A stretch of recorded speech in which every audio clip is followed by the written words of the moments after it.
Good morning, everyone. It's Madalen from SBMS on the QVM Trader Connect program. Thanks again for coming along to this session where Peter is going to take us through leveraging digital marketing tasks, tricks and tips and activities to help the traders develop and enhance their digital footprints in 2022.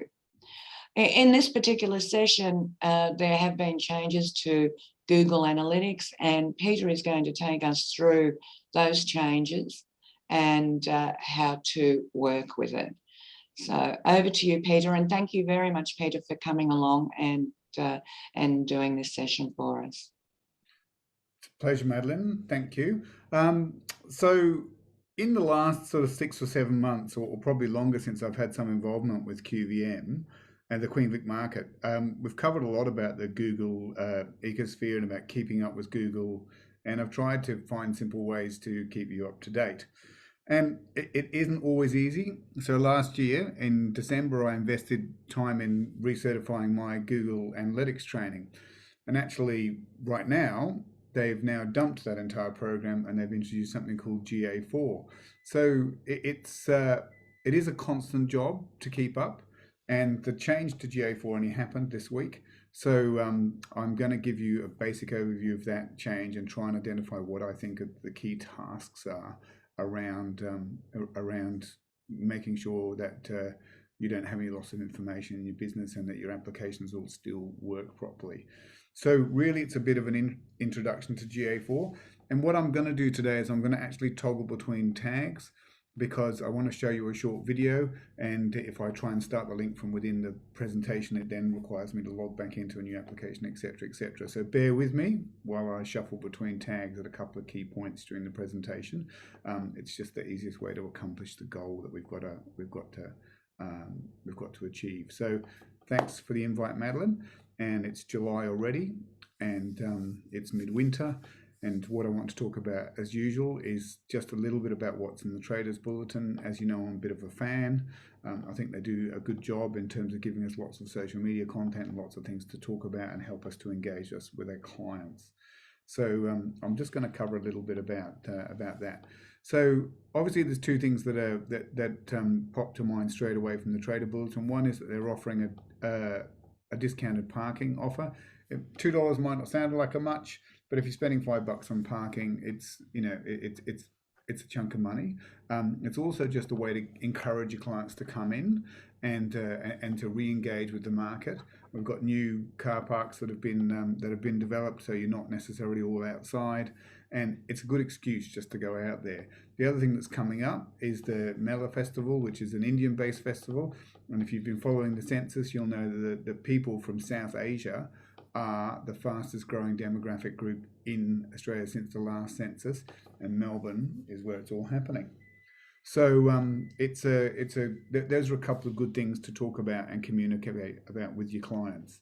One is to try and draw them through. One is to try and make them aware of the a good multicultural event that's on.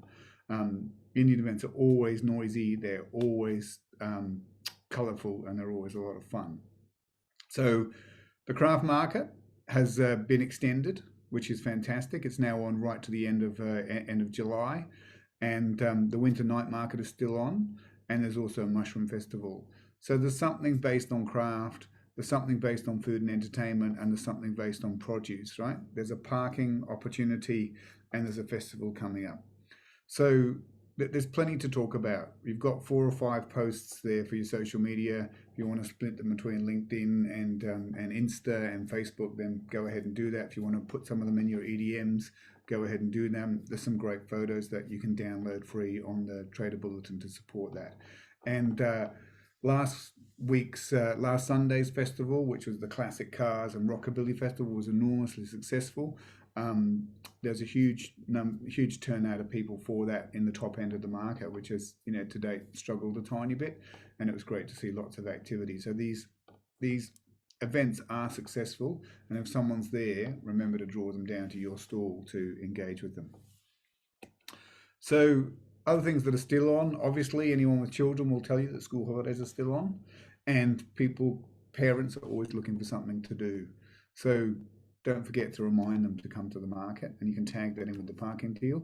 The other thing that's on is the Dizzy deals are still on. They're proving to be really effective, and in the Trader Bulletin there's a good couple of examples of people who've had real successes with the Dizzy deals, right?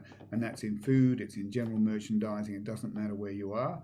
So I would encourage you to have another look, and remember you've got to put your offer in by Monday night if it's going to be chosen.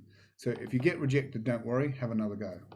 That would be Peter, can I just jump in for a sec? Sure. Speaking with marketing, they will accept up until midday on Tuesday.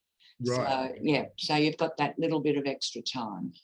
Yeah. So have a think about it over the weekend and put something in. You've got nothing to lose, and a lot of people have experienced great success from it. So I would encourage you to have another go at that. So when you look back at June, July, that's been an incredibly successful month in terms of events and media engagement for QVM. They've produced a lot of great opportunities for us to talk to our clients, and you know, obviously it's up to you to take advantage of that, and I would encourage you to do so. So what we just, in terms of summary, I usually just cover what I talked about in the previous week. What I talked about in the previous week was just a little bit about EDMs, or direct mail or email marketing. And the key point that I wanted to make is that the people to start with, no matter how small your database is, are the people who've already signed up to you and have already purchased from you. Anyone who's previously purchased from you has the greatest propensity to purchase again from you. The brand job is done, you've gained their trust, they've validated the product, they've validated the service, they've validated the fact that you work, right? So now it's a matter of finding another product with the right price, right offer, right time, you know, right place.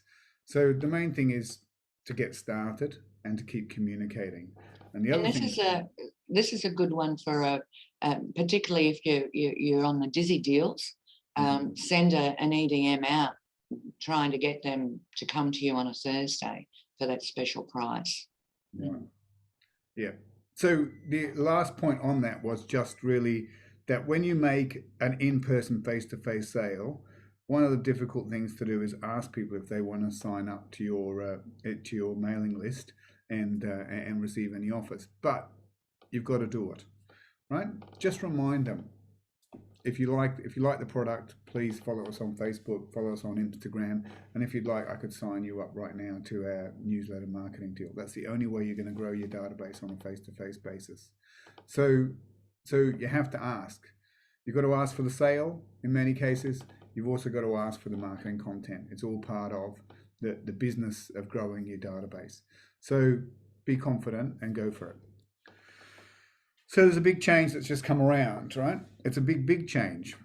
And Google has shut down Universal Analytics, and they've turned over to something called GA4, which is Google Analytics 4. Okay, there wasn't Google Analytics 3, it was just called UA, right? We all knew it was coming, and there'd been plenty of videos about it and about preparing for GA4 and things like that, but actually we didn't really know what it would be like. And the videos weren't always really that helpful if you hadn't pre-prepared. So if you haven't moved over to GA4, watching some of those videos might not help you so much now because it's already happened. What you need to know now is when you log into your Google Analytics, what to do. Okay, and it is an important topic because you need to update your Shopify account if you've got a Shopify account, and you also need to reconnect your ads to your Google Analytics in many cases.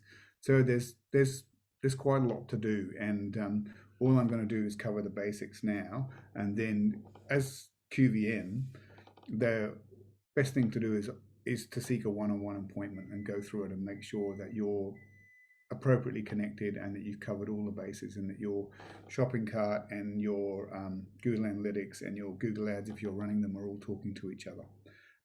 It's really not something you can do any other way than face-to-face, because otherwise we'd have to access someone's account live, and obviously that would be difficult. We'd be disclosing a lot of data.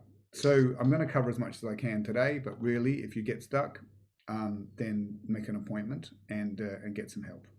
Yes, just on that, if anyone needs one-on-one mentoring, just contact me at qvm@sbms.org.au, and or pull me up when I'm walking around the market, or any of our other mentors, and we'll organise a meeting for you. So Google's done quite a good job of explaining why they needed to change things, and the fact they put it off for a long time because they knew the change would be really, really difficult. And basically, you know, to summarize minutes and minutes and minutes of PR and videos and stuff like that, the old analytics was a website traffic. It looked at who came to your site and a few things about what they did on the site, and there was some tools to measure the activity of those people on the sites. But some of those measurements were becoming increasingly irrelevant. If you had an app or a third-party device, you needed a separate set of software to manage that. And Google Tag Manager was becoming increasingly complex to operate. So the kinds of problems that were coming up was when a visitor came by a mobile, looked at a tablet, then went and looked at you on a desktop, they could get counted 3 times, right? If they were looking on a work desktop, looking on their phone on the way home and logged in at home and then bought something, that would be counted as 3 visitors. If a visitor looked over midnight, they would get counted twice because it worked on a daily period.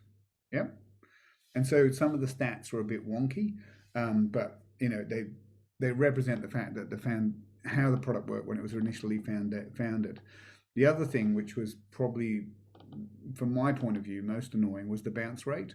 So if you set up a really good campaign, you advertised a really good campaign, you got the customer to a page that you wanted to get them to, they spent time on that page and did what you asked them to do, and they left, Google said they'd bounced out.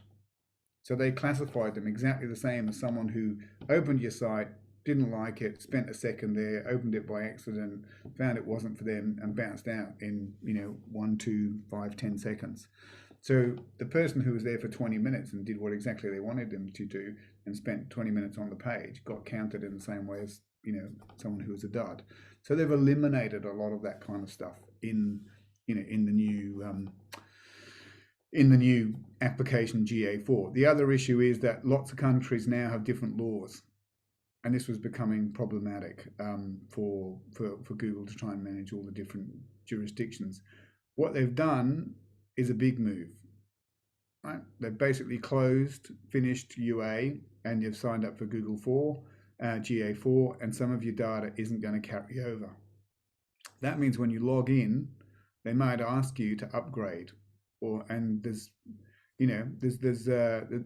lots and lots of ways in which you can do that, and you can't actually avoid it, so you need to start, right? And in this video, which is available, I've put on a link to a short video that will give you a bit of an overview and an idea of the difference between UA and Google Analytics 4. It's no point in me covering it all in great detail again when it's done so well by so many people.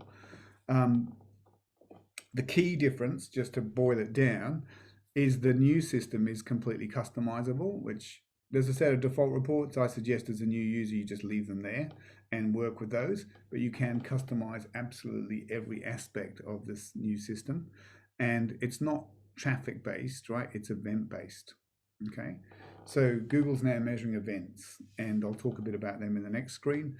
And the goal of the new system isn't to tell you how much traffic you got and where it came from. The goal of the new system, according to Google, is to help you better optimize your website from a customer point of view, which is UX, and from a business point of view, which is to make sales. So they've changed the focus of Google Analytics from a measurement tool to being an optimization tool. So they're trying to make it more useful for both the customer and the small business, which is a great goal to have as an organization. And I think it's also time that it actually happened. So lots of stuff that we used to have to set up Google events for and Google goals for are now automatically included in the sites and can be measured from multiple different dimensions, right? So before we set up Google goals, when someone went to one of these pages, it triggered a goal. When someone completed an inquiry form and they got the submission the thank you very much for inquiring, we set up a Google goal. You know, there was lots of things that we did to set up Google goals and track different Google goals. Now they're all called events, and they all come automatically included, and you don't have to set most of them up. So they've tried to simplify. There's about 24 of them, 24 different ways in which you can look at them. They've tried to simplify a lot of the really complicated stuff, and that is to try and make it cheaper and more cost effective for businesses that used to previously have to outsource all of that complexity to someone who knew what they were talking about. So I think it's a good move. Do I find it overwhelming? Yes, I do. Do I have to spend lots more time? Yes, I do, because I had a couple of weeks out with the COVID, so I'm running a little bit behind. There's a couple of different ways. You can log in and just start a new account because the stuff doesn't carry over.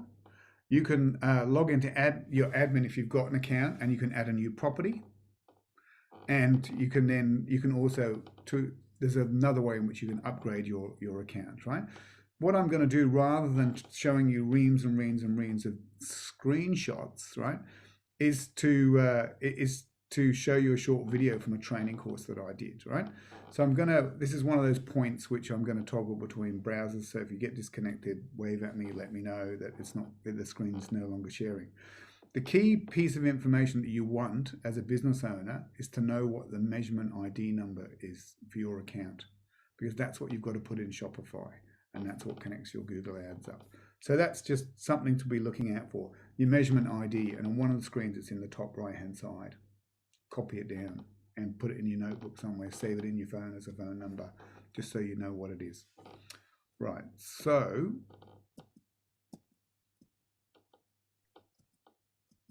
I am now going to try to show you a short video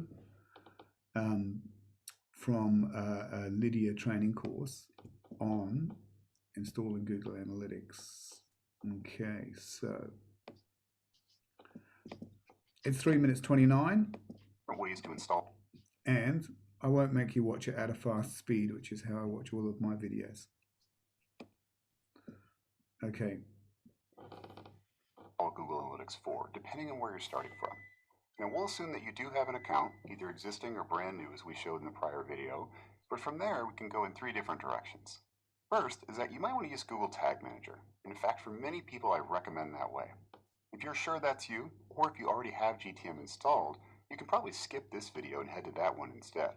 Or perhaps you already installed Universal Analytics and you use the latest version of the global site tag, known as gtag.js. If so, there's a clever trick you can use to install GA4 without any additional code on the page via the Setup Assistant. We've got a video for that too, and again, you can probably skip to that one. But if you've got the older version of Universal Analytics that uses the analytics.js code snippet, or you don't have anything at all and you prefer not to use GTM, we'll show you the manual way to embed the code here in this video. So where we left you last time was right here. We had created the property. In this case, I've got one for the Hansel and Petal site, and I'm going to pause him there because that's the number you're going to be looking for. Can you see my mouse? Top right hand side, my measurement ID, and they've got a little icon for you to copy it. Okay, so that's the new number that becomes important in your Google Analytics account in terms of connecting it up to other things. Got a few different instructions on how to tag this. As you can see, there's instructions if you're new, or if you already have a tag. There's also the tag manager. But again, in this video, we are going to go with the more manual route. So we're going to grab the site tag itself. You just come down here, highlight this, and copy that into your buffer. And we are going to paste that into the head section of HTML on our site. So I'm going to pull that up. This is my HTML. Again, I'm looking for that head section, and I'm just going to go ahead and paste that in there. Save it, and then I'm going to FTP that up to my site, or however you get the code onto your site. At that point, we can head over to the site, force a refresh. And the first thing I'm going to do is just look at the page source and make sure that code actually did make it onto the site. And kind of take note of this config ID here. So we've got this thing that starts usually with a G. In my case, it ends with P4S. The second thing I want to do is verify that the tag actually sent its data back to Google. A couple ways you can do that. You can use something like WASP, which is an add-on here that makes it fairly easy to look at this. But if you don't have WASP, another thing we can do is just head over here to the Network tab. And what we're going to do is search for this collect script. And you see this collect, this is how it actually sends the data back to Google Analytics. And again, we can see the request that went back, and again, we're looking for that number that starts with a G and ends with P for us in our case. So now we know the data did get sent back to Google. And then one last thing we can do is head on over here to Analytics, and we can take a look at the real-time reports and see if the data has been processed yet. And don't be too concerned if this hasn't happened yet. Sometimes, especially for a brand new property or new account, this can take a little bit of time. But in our case, we can see that the data has come back here, and we are getting data filled into our Google Analytics account already. Now, at this point, I want to point out that we have only installed this on our home page in this case. You're going to have to go in and install this script on every page in your site. Normally, you're going to do this via some kind of an include file that goes in the header, or there's some other way that you don't have to manually do this every time. But one way or another, you need to make sure that this script is on every single page of your site. Okay, so now that we've verified this is on all the pages of our site, we've verified the data is actually coming into Google Analytics, we have successfully installed this and are on our way to analysis.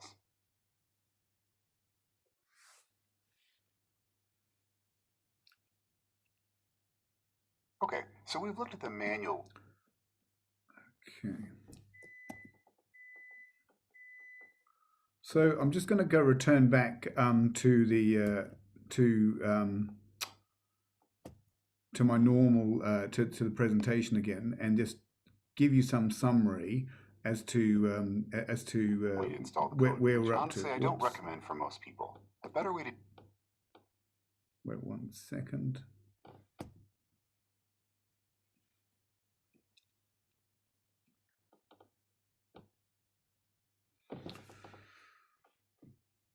So I'm assuming you can see the slideshow again, right? The key takeaway from that, what I wanted to say was you've got to put the code into the top of the head, right? And you can, and there's lots and lots of different ways to do that, right? And which piece of ID to look for. You don't have to go and worry about all that complicated stuff about checking the code. What I suggest you do is you get it into the head of your site, and then you just go to Google Analytics and look at real time, and you'll be able to see if there's any users and any data coming through. And there should be one user there, and that should be you. So the simple way to check it is to add the code to the site, save it in the site, and then go to real time and just watch yourself. Do some activities on your website and watch yourself appear in real time as a person, and you know that you're there. So that's the kind of simple way to get around it. So just to reiterate again, the key thing that you're looking for is the measurement ID number, because you're going to need that to connect to your Shopify account. So it always appears there as you're adding the property in the new account, and keep a bit of a lookout for it. Okay, so oops.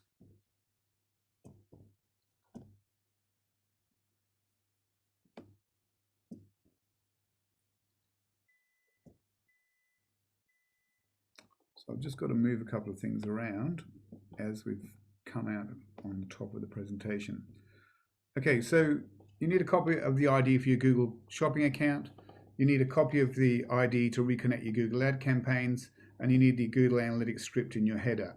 And as they've just said, it's got to go in the head source, right? For most of us, if you look at a Shopify site, it looks like this, right? So this is actually done from a tag manager in Google Tag Manager for a client that's in the market, right? So you just type in Control F and you look for that tag there, head, and you just paste that in underneath, and you can save it in there. So it's not a hugely complicated thing to do, but you might want to get some help to do it, right? From my point of view, if you've got Google Tag Manager, that's the easiest way to get it into the system. So once you've got it into the system, the key bit of data that you want, or information that you want to really, is to make sure that that website information is connecting to your Google Ads, right? In terms of looking at the Shopify help system, there's quite a lot of help available on Shopify, and there's also an app that I looked at that's well reviewed, right? And I've put both of the links through the system into the presentation that you can follow through and have a look at in your own time. The reason that I'm not going to show them all now is that they're often quite long and complicated, and anyone who's read the the Shopify knowledge base knows that you've just got to find an answer that you like. And there's one in there which is a 10-step process, which I like, for putting in your GAID. Right, so once you find it, it's relatively easy to put in there.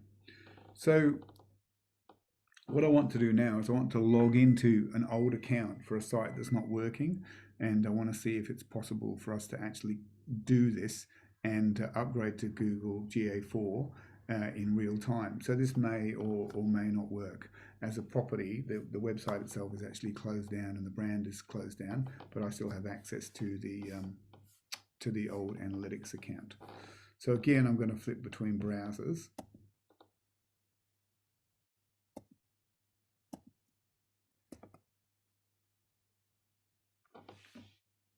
And I have to move the control bar around.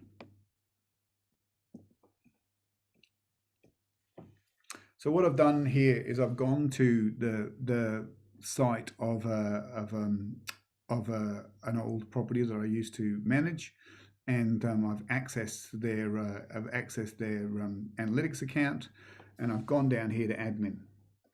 Okay, and I've got a couple of different options here, right? I can create a new account, or I can create a new property, or I can create a new view, right?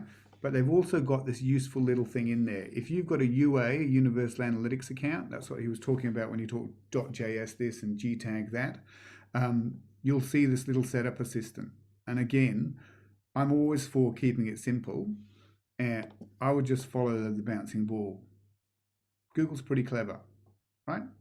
So I want to create a new Google Analytics for this property. Yes, that's right. That's exactly what I want to do. All right. I want to connect an existing Google Analytics for property. I don't want to do that, right? Okay, because I haven't got one. So we're choosing the first option. Okay. So based on your current tag setup, you'll need to install new tags on your site, right? So that's fine. That's exactly what they were going to say. I'll enable the connection, and I'll create the property.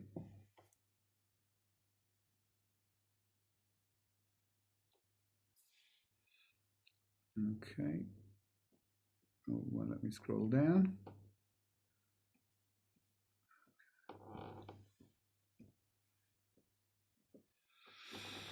So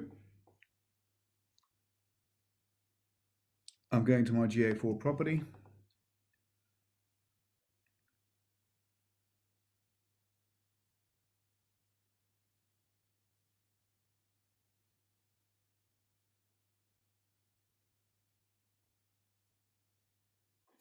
And this is the benefit of doing something in real time, is that it can take a long time to actually load up.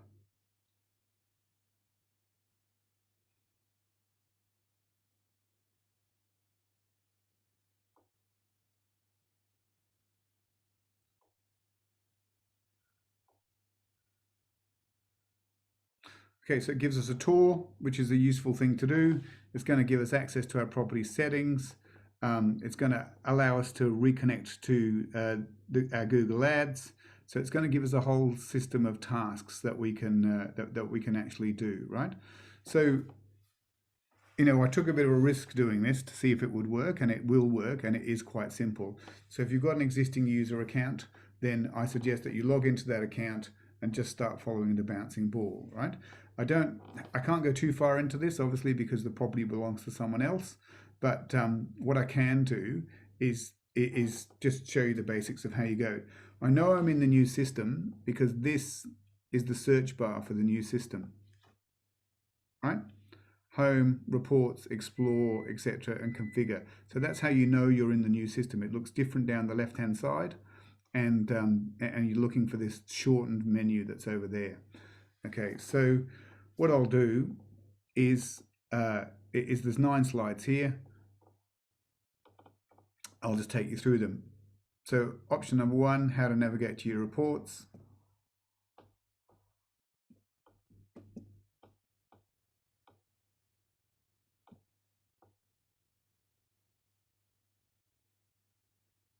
Oh, come on. Okay. Just gives us a snapshot, as it says.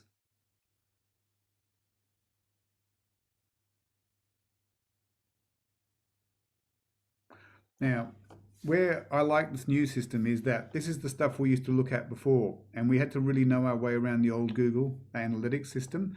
So acquisition, engagement, monetization, retention, demographics, technology, right? What this means is, how did we acquire our clients, right? How well did we engage them on the site, as in what did they do? If we're connected through Google Ads, what did we sell them, or what did they buy as an organic visitors? Retention, what have we done to retain them? Are they past clients? Are they new clients? You know, that kind of information that we want to know about our clients. In terms of demographics, that's the what city did they come from? Were they from Sydney? Were they from Brisbane? If they're in Melbourne, what's a bit of a breakdown on them? So are they male? Are they female? What's their age group? All of that kind of audience stuff that they've done. And then in terms of tech, that's the stuff. Did they come on mobile? Was it from an app? Were there multiple visitors? Did they use a laptop? All of that sort of stuff. So we know, for example, when we're bidding on our ads, that we might want to bid more for mobile users when we're looking at basically giftware or clothes or things like that. So it gives us that kind of data we can use to make decisions on. And this is where most of the old Google stuff that I've gone through with people is found. Okay, explorations. So again, this is more about your funnel. So one of the key aspects of Google Analytics 4 is it's focused on trying to help you have a better website and a better e-com experience. So what it does is it has a whole series of reports on your sales funnel. So who comes in, how many people came in, how many people went to stage 2, how many people went to stage 3, how many people checked out, that sort of data. And it's there to help you try and optimize that experience. And there's a couple of great videos out there in the educational process that they've done through YouTube. And, you know, in one of them, they basically explained that they had a massive drop off in sales from Canada. And it turns out that during that particular period of an upgrade, they'd upgraded their postcodes in the United States. And in the United States, the postcodes are numbers only, but in Canada, it was numbers and letters. And so they had a lot of people going through, but very few sales. And the reasons why they had very few sales is that people kept hitting the postcode ID field, and they could see that in this event, postcode ID field, postcode ID field. It was getting 20 or 30 clicks compared to people putting their names in.